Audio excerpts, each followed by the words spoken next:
आपसे सवाल ले लेती हूँ। शिव मंदिर के दावे को किस आधार पर रखा जा रहा है? शास्त्र के आधार पर, हिस्ट्री के आधार पर, या फिर परंपरा के आधार पर? सोनल जी नमस्कार, आप सभी को और सभी पैनलिस्टों को भी, और वंदन हमारे सभी दर्शकों को भी। जो यह आधार रखा जा रहा है, हमें लगता है कि ऐतिहासिक प्रमाण, और साथ ही साथ क्योंकि देखिए अभी जो यह विषय रखा गया है, इसमें विशेष रूप से जो है यहाँ पर जो है कहीं ना कहीं इतिहास का प्रमाण, और वहाँ के जो लोकल लोग हैं, जो क्षेत्रीय लोग हैं, उनके द्वारा कुछ न कुछ जरूर वहां पर जो है पुरातन कहानियां या पुरातन चीजें निकल कर आई होंगी, जिसके आधार पर यह चीजें रखा जा रहा है। और अगर ऐसी चीज है तो मुझे लगता है कि इस पे स्पष्ट हो जाए तो ज्यादा अच्छा है, और इस पे स्पष्टता के साथ एक साथ सहयोग की भावना से आना चाहिए। इस पे किसी तरीके के दुर्भावना इत्यादि रख करके, और सिर्फ जब तक कि फैसला ना आ जाए तब तक मुझे लगता है कि देश का सौहार्द बनाने के लिए, भाईचारा बनाने के लिए हम जी सभी को जो है शांतिपूर्वक प्रतीक्षा करना जी। चाहिए। डॉक्टर एपी सिंह भी हमारे साथ जुड़ गए हैं। आपका बहुत बहुत स्वागत है डॉक्टर एपी सिंह। जी बहुत बहुत नमस्कार। कोर्ट के द्वारा याचिका एक्सेप्ट कर ली गई है। अभी लोगों के रिएक्शंस मैंने देखे सर। अब कानूनी भाषा में अगर मैं कहूँ तो एक्सेप्टेंस और रिलीफ में फ़र्क है। ये लोगों का जो जश्न है, लोगों की जो ये जीत की भाषा है, उसको कैसे देख रहे हैं आप? नहीं देखिए, हम कानून में विश्वास रखते हैं, संविधान में विश्वास रखते हैं, सर्वधर्म समभाव में विश्वास रखते हैं, सर्वजन हिताय में विश्वास रखते हैं। इसीलिए हमने कानून के सारे हमने 2022 में महाराणा प्रताप सेना के राष्ट्रीय अध्यक्ष राज्यवर्धन सिंह परमार जी के नेतृत्व में राजस्थान की 7800 किलोमीटर पैदल यात्रा की। लोगों ने, कार्यकर्ताओं ने, पदाधिकारियों ने 3 लाख लोगों के फॉर्म में उनसे पूछा, सवाल किया, जानकारी की। उनमें से 2,75,000 लोगों ने शपथ पत्र दिए, जो प्राचीन लोग हैं, राजस्थान के मूल निवासी हैं, राजस्थान के रहने वाले। उसके आधार पर हमने याचिका महामहिम राष्ट्रपति जी के यहाँ लगाई। याचिका में हमने मांग की कि पुरातत्व सर्वेक्षण विभाग से जांच कराइए, जो भी इस तरह से है, जो कानूनी तरीका है उस तरह से अपनाया जाए और उसमें हो। तो उसमें हमने रेवेन्यू रिकॉर्ड, जो रेवेन्यू रिकॉर्ड है राजस्थान सरकार का, वो नक्शा भी लगाया, फोटोग्राफ भी लगाए, उन परिवारों के शपथ पत्र भी लगाए, जिन शपथ पत्रों के आधार पर यह कहा गया कि राजस्थान में पहले इसका नाम अजय मेरू था और पृथ्वीराज चौहान की ऐतिहासिक राजधानी रही। वहां पृथ्वीराज चौहान के परिवार के लोग, विश्वदेव जी राजा, विद्याराज जी राजा, वो वहां पूजा अर्चना करते थे, महाशिवरात्रि पर जल चढ़ाते थे, सोमवार को पूजा करते थे। और एक 2.5 दिन का झोपड़ा बना हुआ है, वो सांस्कृतिक का प्रमुख केंद्र बना था, शिक्षा का केंद्र, संस्कृति शिक्षा का प्रमुख केंद्र था। उस पर जो सतिया बना हुआ है, जिस तरह से निशान बना होता है, वो इस बात का प्रतीक है। फोटोग्राफ में जो शिवलिंग के पास सामने नादिया का स्थान होता है, नादिया वहां बैठे हुए हैं, वो उसके सारे डॉक्यूमेंट हमने वहां लगाए। और उसके बाद हमने तत्कालीन मुख्यमंत्री माननीय अशोक गहलोत जी की सरकार थी, अशोक गहलोत जी को ये पत्र दिए। सारे ये पत्र है, ये पत्र अशोक गहलोत जी को हमने दिए, जिसमें उनकी सरकार थी, अजमेर शरीफ दरगाह की भारतीय पुरातत्व विभाग द्वारा सर्वे कराए जाने के संबंध में। उसके बाद हमने दूसरा पत्र भी दिया कि महामहिम राष्ट्रपति जी के यहाँ चीफ सेक्रेटरी के द्वारा वहां याचिका पहुंची हुई है, वो इस पर करें। उसके बाद उनकी सरकार बदल गई, राजनीतिक भजन लाल शर्मा जी आए, भजन लाल शर्मा जी को हमने ये याचिका दी और इस याचिका के माध्यम से ये सारा सौंपा। महामहिम राष्ट्रपति जी की याचिका है 2022 की। इसके पूरे रिकॉर्ड को देखते हुए डॉक्टर एपी सिंह जी, ये जो पूरा रिकॉर्ड है और अभी तक जो इस पूरे केस में एविडेंस हैं, आपको लगता है कि प्राइमा फेसी ये जो जांच है, ये एएसआई सर्वे की जांच की तरफ केस बढ़ता हुआ दिखाई दे रहा है? अभी तक एनफ उसको लेकर हम लीगल आपके पास सबूत हैं? हाँ बिल्कुल, ये देखिए, पुरातत्व भारत सरकार भारतीय पुरातत्व सर्वेक्षण स्मारक संस्थान, ये हमने उनको पत्र लिखा। उनके बाद अपनी पिटीशन की कॉपी दी, उसके बाद उन्होंने इस पर सारी जांच शुरू की और उन्होंने कहा प्रथम दृष्टा ऐसे हमारे पास सबूत है। और ये महामहिम राष्ट्रपति जी के यहाँ से याचिका वहां रेफर की गई। हमने संवैधानिक तरीके से, संवैधानिक आधार पर उन सब चीजों को आधार बनाया, इन सब चीजों को मान के उसके आधार पर इन चीजों को लगाने का, बढ़ाने का जी। अच्छा डॉक्टर एपी सिंह जी, ये मेरा एक बहुत ही सामान्य सा सवाल है और बहुत से दर्शकों का भी होगा कानून को और बेहतर समझने के लिहाज से।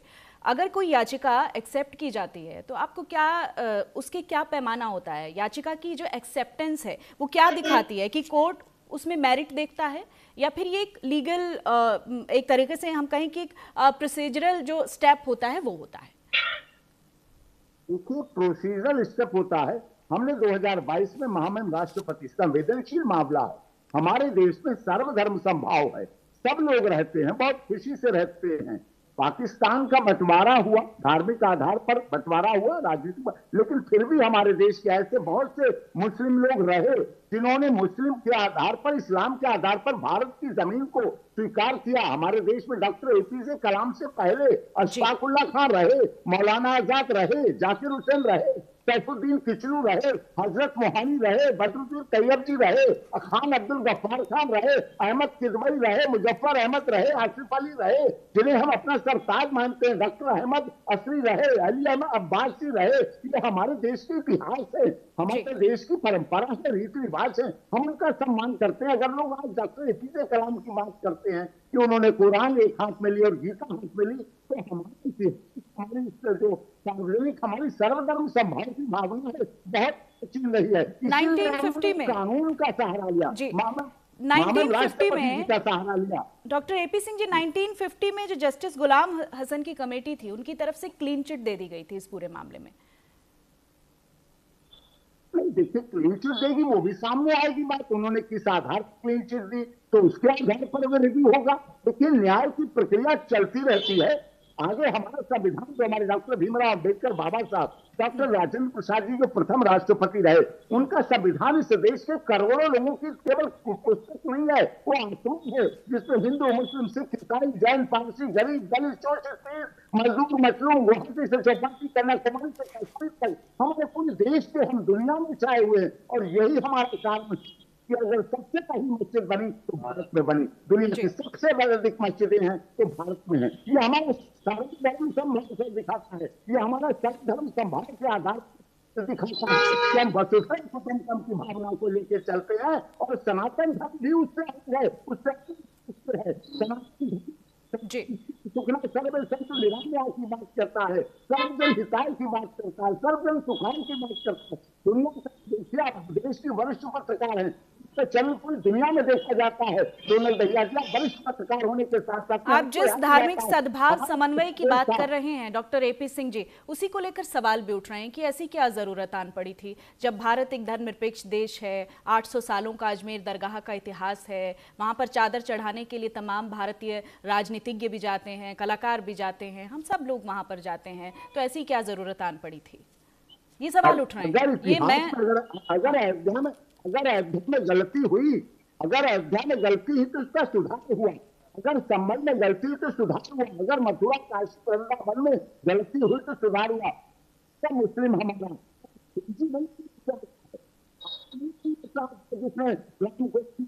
अदालतों का काम अब इतिहास में भूल सुधार का ही रह गया है क्या डॉक्टर एपी सिंह जी? विश्वास रखता है, क्या मुस्लिम विश्वास रखता है, कानून में विश्वास रखता है, न्याय में विश्वास रखता है, वसुधैव कुटुंबकम में विश्वास रखता है। इसलिए हम दुनिया के, आप देखिए, याद कीजिए, जब ट्रिपल तलाक का केस, अदालतें अब इतिहास सुधारने का मंच बन गई हैं क्या डॉक्टर एपी सिंह जी? ये ट्रिपल तलाक अदालत से हमने फैसला किया। इस्लामिक बहन बेटियों जिनको तलाक इस्लाम को मानने वाली बहनें घर से बाहर कर दी जाती थी, निकाल दिया जाता था, लेकिन हमने सुप्रीम कोर्ट में लड़ी, और केवल लड़ी नहीं, उनको चीज दिलाई। हमारे इस्लाम को मानने वाली बहन बेटियों का सम्मान भी है, इज्जत भी है, हमें कोई फर्क नहीं पड़ता ये इस्लाम से जुड़ा हुआ मामला है, सनातन से जुड़ा हुआ। ठीक है, ठीक है। थोड़ा तकनीकी खामी है आपकी आवाज में, मैं उसको दुरुस्त करवा कर फिर से आपसे सवाल लूंगी और आपका जवाब पूरा होगा। मौलाना राशिद, माफ कीजिएगा, मौलाना साजिद रशीदी जी, आप सूफी परंपरा का एक केंद्र रही है अजमेर दरगाह, अब जिस दिशा में ये मामला जा रहा है, कैसे देख रहे हैं आप उसको? देखिए, 1991 का प्लेसेस वर्शिप एक्ट और बाबरी मस्जिद का फैसला सुनाते हुए सुप्रीम कोर्ट के वो वर्डिक्ट कि 1991 का प्लेसेस वर्शिप एक्ट ये हिंदुस्तान के सेकुलर जमहूरियत और उसके संविधान की रूह है, ये कहना, और मोहन भागवत जी का ये कहना कि बाबरी मस्जिद का एक मामला था वो पूरा हो गया, अब हर मस्जिद के नीचे मंदिर क्यों ढूंढना, मंदिर मत ढूंढिए जी। हर मस्जिद के नीचे मंदिर क्यों ढूंढना। ये सारी बातों को जब सामने रखकर हम बात करते हैं, अभी वकील साहब को मैंने सुना बड़े सफाई के साथ में सर्वधर्म सुखाए और सर्वधर्म संभाए, पता नहीं क्या क्या बातें कर रहे थे। मैं वकील साहब की कुछ बातों से सहमत हूं और कुछ बातों से असहमत हूं। सवाल ये है कि कुछ लोग टीवी में आने के लिए, कुछ लोग अपने आप को पॉपुलर करने के लिए इस तरह के केस करते हैं। मैं एक बहुत बड़ा सवाल जुडिशरी से हूं और वो इसलिए करना चाहता हूं कि करीब 3.5 करोड़ केस ऐसे पेंडिंग हैं जिनको जरूरी है फौरी तौर पर उन पर सुनवाई करना और उन पर फैसला। लेकिन जो शख्स इस पर याचिका लगा रहा है उसके लिए हो सकता है ये केस जरूरी हो। सुन लीजिए मैं जो बता रहा हूँ, सुन लीजिए, मैं आप जो कहेंगे मैं उसको भी सुनूंगा। बहुत सारे बच्चे ऐसे हैं जो जमानत की राह देख रहे हैं और उनके 6-6 महीने की, 1 साल की तारीख लग जाती है और उनकी जमानत नहीं हो पाती। ऐसी कौन सी वजह है कि जब भी मस्जिद, दरगाह या इस तरह के कोई भी याचिका आती है उस पर तुरंत सुनवाई होती है और दूसरे केसों को 6-6 महीने के लिए टाल दिया जाता है। ये इस बात को दर्शाता है कि ये देश अब जो है सिर्फ मंदिर, मस्जिद, मुसलमान, नमाज, अजान इसी पर चलेगा। इसके अलावा देश की जो सारी समस्याएं हैं वो समझो पूरी या तो पूरी हो गई या उनको कोई सुनना और देखना नहीं। इसका जवाब मैं अभिषेक पारिक जी से बेरोजगारी पर बात करना चाहता, ठीक है, मौलाना साजिद रशीदी जी की बात का आप जवाब देंगे, पर बात करना चाहता। मैं बात कर लूं, 30 सेकंड और दीजिए, 30 सेकंड और दीजिए। ये जो अजमेर दरगाह है, बड़े अफसोस के साथ मैं कहना चाहता हूं कि इसमें 10% मुसलमान और 90% हमारे दूसरे धर्मों के लोग जाते हैं, 90% लोग। और उसी दरगाह पर हिंदू धर्म के लोग जो है इस तरह की बातें करते हैं कि साहब ये तो मंदिर है। ठीक है, ये अफसोसनाक बात है। सारे प्रधानमंत्री, सारे जवाब ले लेती हूँ, इसका जवाब ले लेती हूँ अमितोष पारिक जी से मैं इसका जवाब ले। जी बहुत बहुत धन्यवाद। मौलाना रशीद जी के साथ कई बार मुझे डिबेट का अवसर मिला है, लेकिन एक प्रश्न मेरा हमेशा इन सबसे रहता है। प्रश्न ये रहता है कि किसी फैसले पे अगर सुप्रीम कोर्ट या हाई कोर्ट या सिविल कोर्ट कोई नोटिस देता है तो इनको क्यों लगता है कि देश में अन्य फैसलों पे कोई नोटिस नहीं हो रहे होंगे, या अन्य फैसलों पे कोई विवाद नहीं होगा, अन्य फैसलों पे कोई जजमेंट नहीं आ रहा होगा। मतलब एक जगह फैसला दे दिया या नोटिस दे दिया तो दूसरे सब जगह पे वो उसको खड़ा कर लेते हैं। दूसरी बात, इन्होंने जिस तरह की आपत्ति उठाई है, ये आपत्ति इन्होंने भारत के समाज पे नहीं उठाई, इन्होंने माननीय न्यायालय के ऊपर में और जज के ऊपर में भी आपत्ति उठाई है जिन्होंने नोटिस देने का प्रयास करा। मतलब ये न्याय व्यवस्था को नहीं समझते। और न्याय व्यवस्था को क्यों नहीं समझते? क्योंकि इन लोगों ने जब जब भारत में न्याय हुआ है तब तक मौलाना मदनी खड़े होकर बोलते हैं कि हम जिहाद करेंगे। अभी हाल ही का कुछ समय का विषय, नोटिस हुए हैं, पैरवी करी जाएगी, एविडेंस लिए जाएंगे। It's a matter of worship and it's a matter of faith. ये भारत के संविधान, भारत की आस्था जब कन्वर्ट कराना होता है हिंदू को, तब तो भारत का संविधान बहुत याद आ जाता है इन्हें, आर्टिकल 25।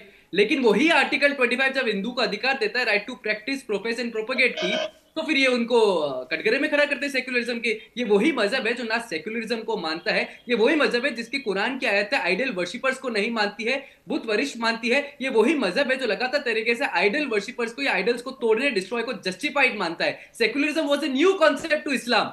ये इन्हीं की बात कहते हैं, तो ये बता दें कि उसके साथ है क्या। अब मैं आता हूं इतिहास के ऊपर में।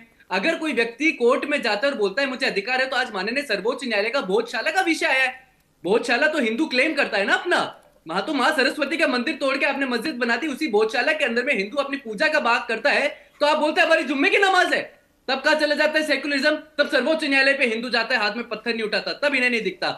अयोध्या का इन्हें मंदिर नहीं दिखा, इन्हें काशी का नहीं दिखा, इन्हें कृष्णा का नहीं दिखा, इन्हें रुद्र महल नहीं दिखा, इन्हें बोधशाला नहीं दिखी, इन्हें आदित्यनाथ नहीं दिखा, इन्हें कुतुबुद्दीन ऐबक के लिए कुव्वतुल इस्लाम की वो नहीं दिखी जब जैन मंदिर तोड़ दिए। तो मुझे लगता है देश में हर मंदिर जो तोड़े गए हैं, वो पीएम क्यूरी की आप बात देख लीजिए, हिस्टोरियंस कहते हैं कि वहां पर वो है सैंडल खाना का विषय देख लीजिए, वहां पर आप चंबा के पेड़ देखेंगे, शिवलिंगम की बात करेंगे, जैन मंदिर तोड़ेंगे, and Moinuddin Chishti was nothing.